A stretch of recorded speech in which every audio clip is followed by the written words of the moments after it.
तुम्ही 20शीत असाल की मग 30शीत, कधी असं वाटलंय का की आयुष्यातला प्रत्येक मोठा निर्णय घेणं म्हणजे जणू काही एक डोंगर चढण्यासारखं आहे? आणि हे फक्त तुम्हालाच नाही, अनेकांना असंच वाटतं. तर मग चला जाणून घेऊया की हा काळ नेमका इतका अवघड का असतो? हे वाक्य अगदी बरोबर आहे, नाही का? असं वाटतं की आपण एका तारेवर चाललोय आणि एक जरी चूक झाली तरी सगळा खेळ खल्लास. करिअर, रिलेशनशिप्स, पैसा या सगळ्याचं प्रेशर डोक्यावर सतत असतंच. पण ही जी अनिश्चितता आहे ती येते कुठून? तुम्हाला वाटेल बाहेरच्या परिस्थितीमुळे, पण याचं उत्तर फक्त बाहेर नाहीये, ते आपल्या स्वतःच्या मेंदूच्या रचनेतही दडलेलं आहे. चला जरा खोलवर जाऊन हेच समजून घेऊया. खरं तर या वयात येणारी जी चिंता आहे, जो गोंधळ आहे, याला एक खास नाव आहे, क्वार्टर लाईफ क्रायसिस. आणि गंमत म्हणजे हा अनुभव काही फक्त तुम्हाला किंवा मलाच नाही तर जगभरातल्या लाखो तरुणांना येतो. आता क्वार्टर लाईफ क्रायसिस म्हणजे नेमकं काय? सोप्या भाषेत सांगायचं तर सतत डोक्यात हेच प्रश्न घोळत राहतात. मी जे करिअर निवडलंय ते बरोबर आहे का? हे नातं खरंच माझ्यासाठी आहे का? अरे यार, माझे सगळे मित्र माझ्यापेक्षा पुढे निघून गेलेत का? आणि या प्रश्नांच्या चक्रव्यूहात आपण अडकून जातो. आणि हे जे प्रेशर आहे ना, त्यामागे एक सायंटिफिक कारण सुद्धा आहे. प्रसिद्ध क्लिनिकल सायकोलॉजिस्ट मेग जे यांचं म्हणणं आहे की आपल्या आयुष्यातले सगळ्यात महत्त्वाचे म्हणजे आयुष्याला दिशा देणारे 80% क्षण हे वयाच्या 30शीपर्यंतच घडून जातात. विचार करा, 80%. म्हणूनच या दशकातला प्रत्येक छोटा मोठा निर्णय इतका महत्त्वाचा वाटतो.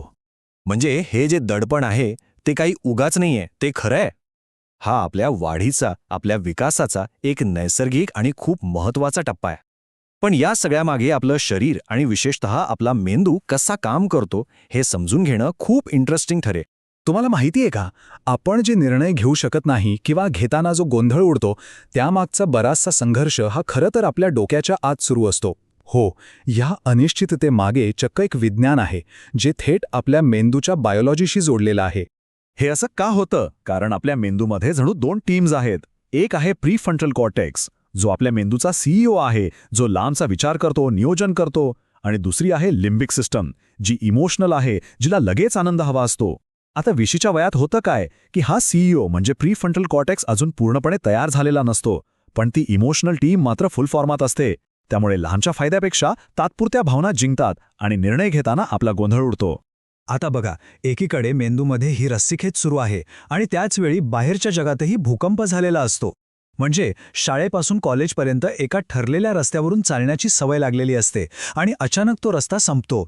आपण एका मोकळ्या मैदानात उभे असतो, जिथे पुढचा रस्ता आपल्याला स्वतःलाच शोधायचा असतो. विचार करा ना, आपल्या आयुष्याची पहिली जवळपास 20 वर्ष कशी असतात? एकदम सरळ रस्ता, शाळा, मग परीक्षा, मग कॉलेज, मग डिग्री. प्रत्येक टप्प्यावर पुढे काय करायचं हे ठरलेलं असतं. पण कॉलेजची डिग्री हातात पडते आणि अचानक तो रस्ता संपतो. समोर एक अथांग जग असतं, जिथे हजारो वाटा फुटलेल्या असतात, पण कोणती वाट निवडायची हे सांगणारं मात्र कोणीच नसतं. आणि इथेच मेग जे खूप भारी गोष्ट सांगतात, त्या याला म्हणतात आयडेंटिटी कॅपिटल. म्हणजे काय? तर हीच वेळ आहे स्वतःमध्ये इन्व्हेस्ट करण्याची. नवीन स्किल्स शिका, वेगवेगळे अनुभव घ्या, नवीन लोकांशी बोला, कारण या छोट्या छोट्या गोष्टीच पुढे जाऊन तुमची ओळख, तुमची खरी संपत्ती बनणार आहेत. ओके, तर आत्तापर्यंत आपण काय पाहिलं? एकीकडे मेंदूतले बदल, दुसरीकडे आयुष्याच्या रचनेतला बदल. पण हे कमी होतं की काय, म्हणून यावर काही बाहेरचे दबावसुद्धा येतात, जे या परिस्थितीला अजूनच अवघड करतात. अगदी एखाद्या प्रेशर कुकरसारखा.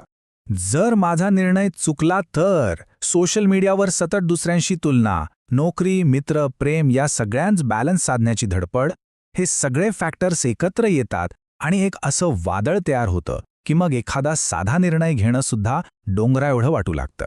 आणि यात सोशल मीडियाचा तर खूप मोठा हात आहे. आपल्याला वाटतं की अरे, बाकी सगळे किती यशस्वी आहेत, किती मजेत आहेत, पण आपण त्यांची फक्त हायलाईट रील बघत असतो. त्यामागचा संघर्ष, त्यामागची मेहनत आपल्याला कधीच दिसत नाही. म्हणूनच या सोशल मीडियाचा आणि समाजाचा प्रेशरच्या गोंधळात आपल्याला स्वतःला नक्की काय हवंय, आपल्यासाठी काय महत्त्वाचं आहे, हे ओळखणं खूप गरजेचं बनतं. म्हणजेच स्वतःच्या पर्सनल बाउंड्रीज ठरवणं. लोक काय म्हणतील यापेक्षा आपल्या तत्वांनुसार निर्णय घेण्याची कला शिकणं. ठीक आहे, मग आता प्रश्न हा आहे की यातून बाहेर कसं पडायचं? जर निर्णय घेणं इतकं अवघड आहे, तर मग करायचं काय? घाबरू नका. काही सोप्या मानसिक साधनांचा किंवा मेंटल टूल्सचा वापर करून आपण आपला मार्ग नक्कीच सोपा करू शकतो. चला बघूया ही टूल्स कोणती आहेत. पहिलं टूल येतं ॲमेझॉनचे संस्थापक जेफ बेझोस यांच्याकडून. ते म्हणतात, कोणताही निर्णय घेण्याआधी स्वतःला एक सोपा प्रश्न विचारा, ज्यामुळे तुम्हाला कळेल की त्या निर्णयाला किती महत्त्व द्यायचं आहे. त्यांच्या मते निर्णय 2 प्रकारचे असतात. पहिला प्रकार म्हणजे वन वे डोर, एक मार्गी दरवाजा. म्हणजे असा निर्णय जो एकदा घेतला की तुम्ही मागे फिरू शकत नाही, जसं की लग्न करणं. आणि दुसरा प्रकार म्हणजे 2 वे डोर, दुमार्गी दरवाजा. म्हणजे असा निर्णय जो चुकला तरी तुम्ही सहज बदलू शकता. गंमत अशी आहे की आपले 90% निर्णय हे 2 वे डोर असतात, पण आपण प्रत्येक निर्णयाला 1 वे डोर समजून उगाचच टेन्शन घेतो. पुढचं टूल आहे 10-10-10 फ्रेमवर्क. खूप सोपं आहे. कोणताही मोठा निर्णय घेण्याआधी स्वतःला फक्त 3 प्रश्न विचारा. पहिला, या निर्णयामुळे मला 10 मिनिटांनी कसं वाटेल? दुसरा, 10 महिन्यांनी कसं वाटेल? आणि तिसरा, 10 वर्षांनी कसं वाटेल? यामुळे काय होतं की आपण तात्पुरत्या भावनांमध्ये वाहत न जाता लांबचा विचार करायला शिकतो. आणि आता शेवटचं पण माझ्या मते सर्वात शक्तिशाली टूल, रिग्रेट मिनिमायझेशन फ्रेमवर्क, म्हणजे पश्चाताप कमी करण्याची चौकट. आपल्या सगळ्यांनाच ही भीती वाटते ना, की भविष्यात आपल्याला असं वाटायला नको की अरे रे, तेव्हा मी तसं करायला हवं होतं. हे टूल नेमकं याच भीतीला एका पॉझिटिव्ह शक्तीमध्ये बदलतं. एका संशोधनातून हेच सिद्ध झालंय की आयुष्याच्या शेवटी लोकांना त्यांनी केलेल्या गोष्टींचा पश्चाताप होत नाही. पश्चाताप होतो तो न केलेल्या गोष्टींचा, न स्वीकारलेल्या मार्गांचा. ही एक खूप मोठी आठवण आहे की काहीतरी न करण्याची किंमत ही अनेकदा काहीतरी करण्याच्या चुकीपेक्षा जास्त असते.